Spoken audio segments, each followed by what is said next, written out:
The man stands at the crossroads. It is not a dirt road, but the invisible border between what he thinks he knows and what he needs to know. Before him, two paths. One is wide, seductive, illuminated by lights that promise immediate security. It is the path of self-sufficiency, built by the strength of his own hands, paved with his own intelligence. Every step there is an affirmation of his control. But what if control is the most dangerous of illusions?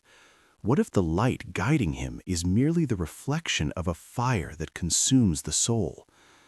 The man hesitates. A fine rain begins to fall, and every drop is a weight of doubt on his shoulders. He relies on his own strength. He trusts his own heart. He fights. He conquers. He builds. But the night always comes. The ground always shakes, and the echo in the void asks, "In what do you truly trust?" The world offers him a throne built on the sand of his own mind. It demands his loyalty, his confidence. It promises everything: power, wealth, the fleeting glory of applause. But at a cost. The cost of his soul, the cost of truth. You have seen the signs. You have seen the constructions crumble. You have seen the complex map of your life become illegible. You celebrated empty victories only to wake up the next day with the same emptiness in your chest. Human wisdom is a lighthouse that goes out in the first storm. It leaves you lost, staring into the abyss you dug yourself. What will remain when the storm comes? Will your wisdom be your shelter or your ruin? While the world screams its lies, an ancient voice whispers, a promise of something more, something real, eternal. A path of surrender, a path of discipline, a path of true wisdom. Which path will you follow? What does your heart truly seek? Control or truth? The tension is palpable. The choice is inevitable. This voice does not shout. It imposes itself through the authority of truth. It confronts you with the reality that the world offers you a throne, but it is a throne built on the quicksand of your own mind. It demands your loyalty, your confidence, and in return promises dominion over a kingdom that falls apart in your hands. It is the temptation to be your own God, to draw your own map, to be the sole architect of your destiny. But look back at the ruins of your best intentions. Look at the weariness of your soul, at the anxiety that consumes you when night falls. Are you building for time or for eternity? What does your heart truly seek? The fleeting glory of the self or the unshakable stability of the Creator? The dilemma is this: human wisdom is logical, visible, immediate, but it is finite. It leads you to a point and then abandons you. It teaches you to be wise in your own eyes, and that is the most fatal of all blindnesses. It is the doubt that corrodes, the suffering that comes from carrying a burden that was not meant for you. The man is exhausted from being his own guide. He is tired of relying on an understanding that betrays him at every turn. Pain is the price of self-sufficiency. It is the sign that your vessel is cracked and your reservoir is empty. But the ancient voice does not just accuse, it rescues. It does not point out the error without offering the way out. It does not demand the renunciation of your understanding without offering something infinitely superior in return. It gradually introduces the divine solution, like light breaking through the fog. True wisdom is not found in self-help books or empty philosophies. It is contained in a single source, an infallible map. The answer to your weariness, to your doubt, to your incessant search for control is in the Word. My son, do not forget my teaching, but keep my commands in your heart, for they will prolong your life many years and bring you peace and prosperity. Let love and faithfulness never leave you. Bind them around your neck. Write them on the tablet of your heart. Then you will win favor and a good name in the sight of God and man. Trust in the Lord with all your heart and lean not on your own understanding. In all your ways submit to him, and he will make your paths straight. Do not be wise in your own eyes. Fear the Lord and shun evil. This will bring health to your body and nourishment to your bones. Honor the Lord with your wealth, with the first fruits of all your crops. Then your barns will be filled to overflowing, and your vats will brim with new wine. My son, do not despise the Lord's discipline, and do not resent his rebuke, because the Lord disciplines those he loves, as a father the son he delights in.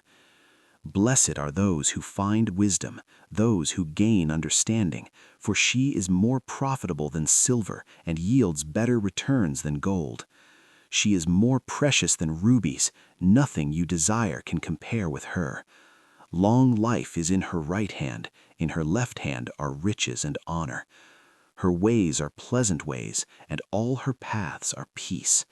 She is a tree of life to those who take hold of her. Those who hold her fast will be blessed. By wisdom the Lord laid the earth's foundations. By understanding he set the heavens in place. By his knowledge the watery depths were divided, and the clouds let drop the dew. My son, do not let wisdom and understanding out of your sight. Preserve sound judgment and discretion. They will be life for you, an ornament to grace your neck. Then you will go on your way in safety, and your foot will not stumble. When you lie down, you will not be afraid. When you lie down, your sleep will be sweet. Have no fear of sudden disaster or of the ruin that overtakes the wicked, for the Lord will be your confidence and keep your foot from being snared. Do not withhold good to those to whom it is due when you have the power to act. Do not say to your neighbor, "Come back tomorrow and I will give it to you," when you already have it with you. Do not plot any harm against your neighbor who lives peacefully alongside you. Do not accuse anyone for no reason when they have done you no harm. Do not envy the violent or choose any of their ways, for the Lord detests the perverse, but takes the upright into his confidence. The Lord's curse is on the house of the wicked, but he blesses the home of the righteous. He mocks proud mockers, but shows favor to the humble and oppressed. The wise inherit honor, but fools get only shame. You have heard, the instruction has been given, the map has been delivered. Now the choice is yours. Your heart screams for autonomy. Your mind tells you that you know best. It is the same lie that echoes from the garden. Be wise in your own eyes. And that wisdom makes you a fool, leading you to ruin. You build your barns, trust your resources, plan your future, and you forget that the owner of everything can demand your life tonight. The first and most radical commandment of this chapter is a total dismantling of your self-sufficiency. Trust in the Lord with all your heart, not a part, not the area you can't control, all of it. The Creator demands total surrender, the giving over of every room in your soul. You cannot lean on your own understanding, for it is limited, flawed, and corrupted by sin. Your understanding is an anchor in a sea of sand. The true motivation, the redemption you seek, begins here, in the humility of recognizing that you are not God. In all your ways submit to him, and he will make your paths straight. It is not a suggestion, it is a divine promise. The Messiah, Jesus, is the only straight path.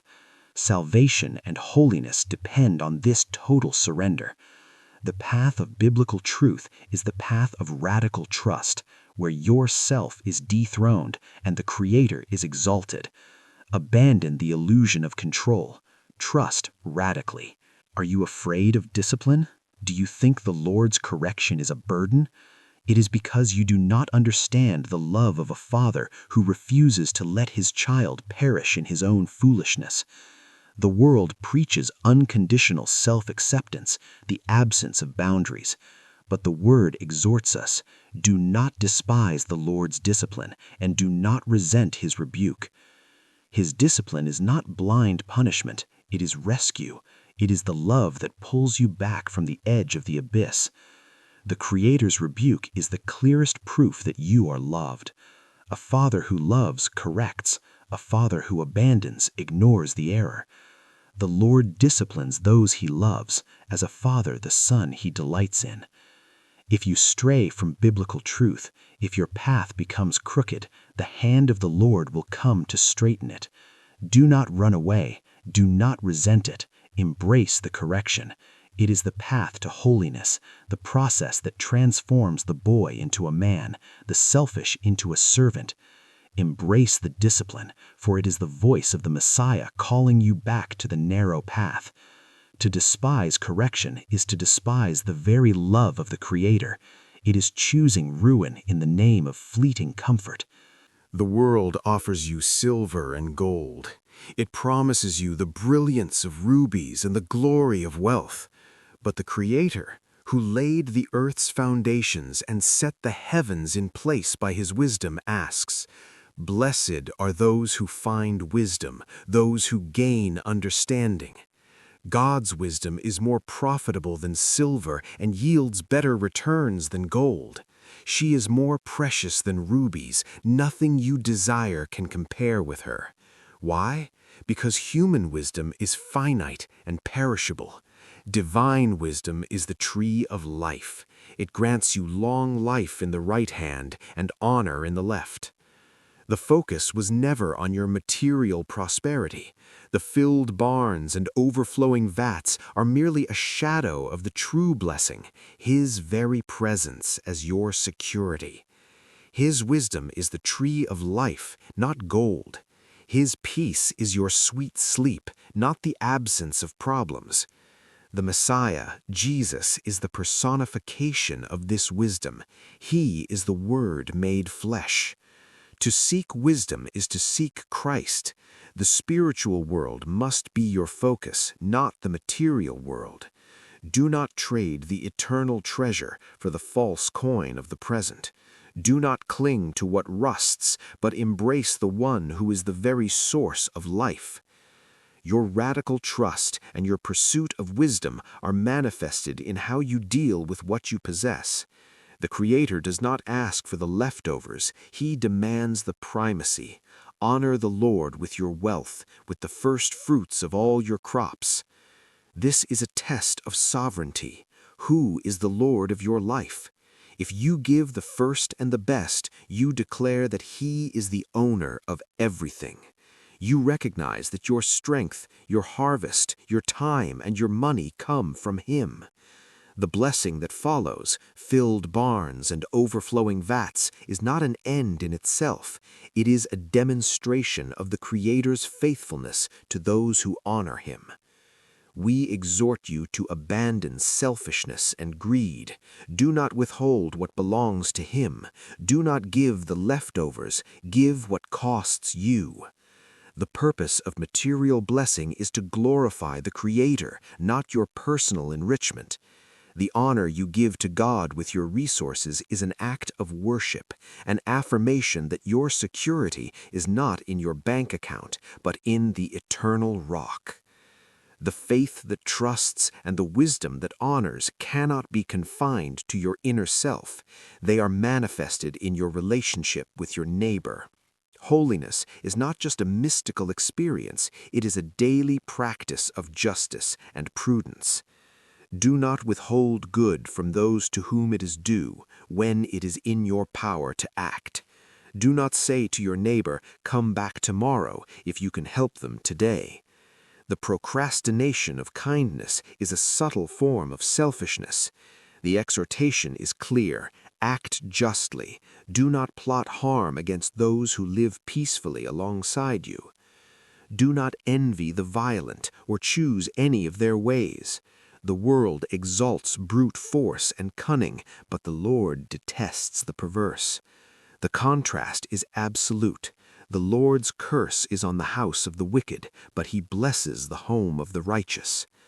The path of holiness is the path of righteousness in relationships.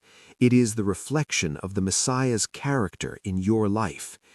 Your motivation must be to please the Creator, and that translates in not being a stumbling block to your neighbor.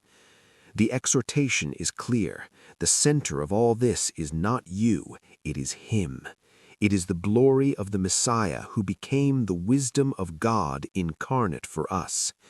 It was He who walked the narrowest path, who embraced the discipline of the cross out of love for you.